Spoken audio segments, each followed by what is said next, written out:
जय मां विंध्यवासिनी, हर हर महादेव। आप सभी का स्वागत है हमारे यूट्यूब परिवार में। ऐसा मंत्र जिसका प्रयोग हर व्यक्ति कर सकता है और इस मंत्र के प्रयोग के द्वारा आप भगवती की हर शक्तियों को प्रसन्न कर सकते हैं।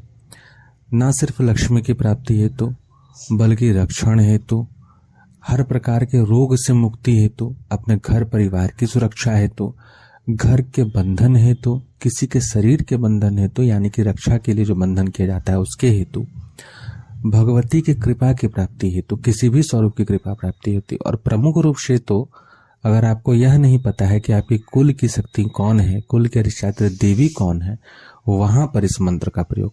यह मंत्र अपने आप में अद्भुत और चमत्कारिक है, जिसके लिए ना तो आपको किसी विशेष दीक्षा की आवश्यकता है, ना ही कोई बहुत विस्तृत बड़ा विधान करने की आवश्यकता है, ना ही इस मंत्र का कोई तुरंत प्रभाव इत्यादि होता है। तो आइए इस पर विस्तृत रूप से चर्चा करते हैं। मुझे पूर्ण विश्वास है कि भगवती के इस मंत्र की महिमा को जानने के पश्चात आपके जीवन में चाहे कितनी भी बड़ी समस्या हो, आप इस विधान को करने के बाद जरूर आपके जीवन में बदलाव आएगा और आपको लाभ प्राप्त होगा। सर्वप्रथम मैं आप सभी से निवेदन करूंगा कि कृपया चैनल को सब्सक्राइब कीजिए, वीडियो को लाइक कीजिए। आपके कोई प्रश्न हो तो कमेंट करें। टेलीग्राम ग्रुप का लिंक और दूसरा यूट्यूब चैनल सिद्ध सावरे विद्या, उसका लिंक वीडियो के डिस्क्रिप्शन में दिया हुआ है। कृपया उसे भी सब्सक्राइब करें, हमसे जुड़ें, जिस पर समय समय पे तंत्र संबंधी विभिन्न विषयों की जानकारी हम देते रहते हैं। हर वो व्यक्ति जो साधना मार्ग पे चलना चाहता है, उसके लिए सबसे विकट समस्या यह आ जाती है कि अगर उसके पास कोई योग्य मार्गदर्शक नहीं हो तो वो कैसे क्या करे। जब चीजों को वह जानता है, जब परेशानियां जीवन में आती हैं, विभिन्न प्रकार के साधकों के पास, भक्तों के पास, तांत्रिकों के पास जाने के पश्चात उसको जब कोई दिशा नहीं मिलता है, तब वह निराश हो जाता है। यूट्यूब से, फेसबुक से, अन्य जगहों से पढ़ के सुन करके अगर वह कुछ करना चाहता है, तब उसके सामने एक समस्या यह आ जाती है कि वह निर्णय नहीं ले पाता है कि आखिर में हम कहाँ से शुरुआत करें, कौन सी साधना करें। क्योंकि हर जगह एक दो चीजें तो हैं, बहुत विस्तृत रूप से बताई जाती हैं कि भैया बिना योग्य गुरु के, बिना मार्गदर्शक के अगर आप कोई साधना करते हो तो आपको दिक्कत होगी। दूसरा है कि अगर कोई मंत्र भी उठाने जाते हैं तब भी वहां दिक्कत है कि मंत्र का पूरा विधि नहीं पता है, विनियोग कैसे करना है, न्यास कैसे करना है, न्यास होता कैसे है। बीज मंत्र का जप अगर कर रहे हैं तो क्या क्या उसमें सावधानियां रखनी है, कौन से तत्व से आबद्ध है वो बीज मंत्र। किसी बीज मंत्र को करने के बाद व्यक्ति के जीवन में अद्भुत परिवर्तन आने लगता है। वही बीज मंत्र कोई दूसरा व्यक्ति करे तो उसका जीवन में परेशानियां जो है वो बढ़ने लगती हैं। ऐसा क्यों? शरीर में कष्ट कभी कभी बढ़ने लगता है किसी मंत्र को करने के कारण, खास करके अगर बीज मंत्र हम बिना जानकारी के कर रहे हैं तो।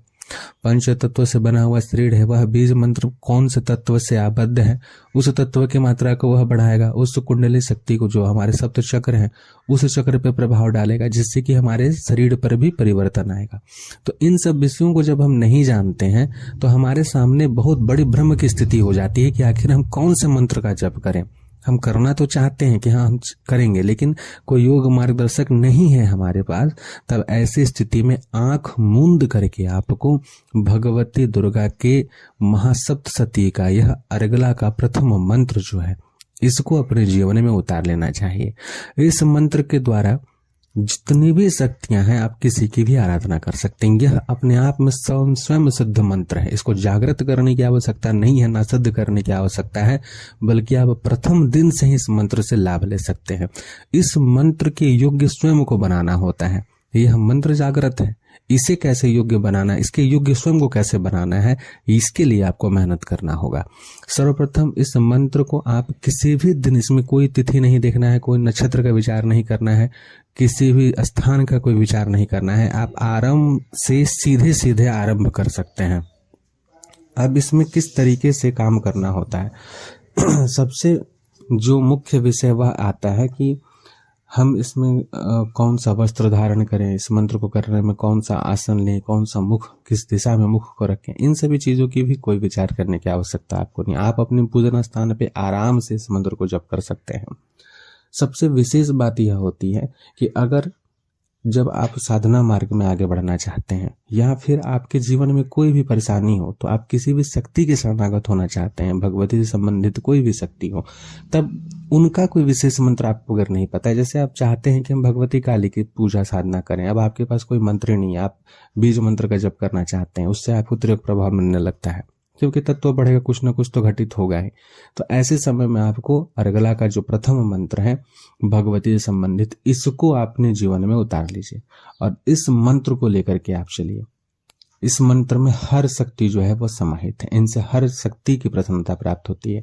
आपके कुल देवी से संबंधित कोई भी अनुष्ठान को करना है, इस चैनल पे जितने भी अनुष्ठान बताए हैं, एक आवाहन विधि इत्यादि को छोड़ करके, जिसमें कि हम बोलते हैं कि आप कुल देवी के नाम से हवन कीजिए, या कुल देवी से का नाम अगर आपको नहीं पता है तो केवल कुल देवी नमः करके कीजिए।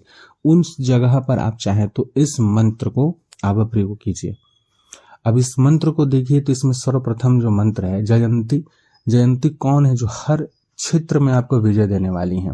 भगवान अगर ऐसे देखा जाए, लौकिक रूप से देखा जाए, तो देवराज इंद्र के जो पुत्र जयंत हैं, उनके जो शक्ति हैं वो जयंती हैं, हर प्रकार के विजय को देने वाली, मंगला हर प्रकार के मंगल को करने वाली। यानी कि सबसे पहले चीज तो यही होगा कि आपके जीवन में किसी भी क्षेत्र में पराजय उपस्थित हो रही हो तो वह पराजय जो है दूर होगी, आप विजयी बनेंगे, मंगल मिलेगा, अमंगलता दूर होंगे जीवन से। काली जो है काल के कष्ट को दूर करेंगे, यानी समय के बुरे प्रभावों को दूर करेंगे। कपालिनी आपके भीतर बुद्धि विवेक चैतन्यता प्रदान करेंगी, निर्णय लेने की क्षमता सही होगी। जब आप कोई गलत डिसीजन लेते हैं जिसके कारण आपको हानि होने लगता है, उसमें आपको सही डिसीजन मिलने के लिए, सही डिसीजन लेने के लिए बुद्धि की प्राप्ति होगी। कपाल आपका सही होगा, कपाल से ही तो सब कुछ होने वाला है।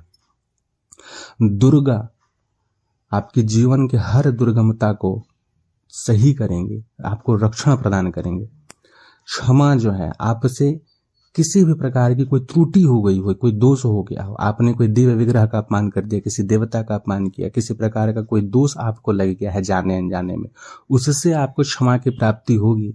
स्त्रियों का आपने अपमान किया है, बच्चों का अगर आपने अपमान किया हो, किसी जीव का आपने अपमान किया हो, तो अपमान के कारण जो दोष लगता है पितरों का, देवों का, उन सब से आपको छुटकारा मिलेगा सिर्फ एक मंत्र से। इसमें इतनी क्षमता है, इतनी महिमा है, वो शक्ति यहाँ विद्यमान है।